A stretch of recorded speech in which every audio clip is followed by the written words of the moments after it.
अहम breaking news अवां सां शेयर करे रहिया आहियूं। मुस्लिम लीग नून जे क़ाइद मियां मोहम्मद नवाज़ शरीफ़ जा NA 130 ते नामज़दगी कागज़ जमा थी विया आहिनि। हिन वक़्तु उहे बहाल कया विया आहिनि।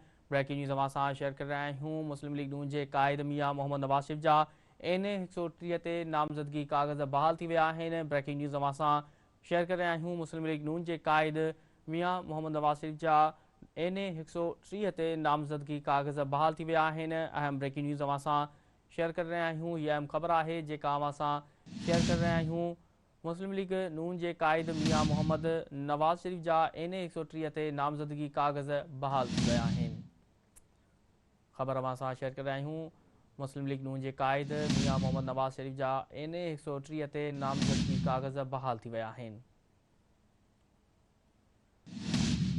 ब्रेकिंग न्यूज़ अवां सां शेयर कर रहिया आहियूं।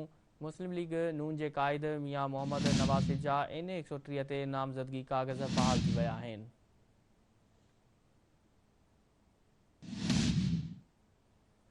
ख़बर अवां सां शेयर कर रहिया आहियूं।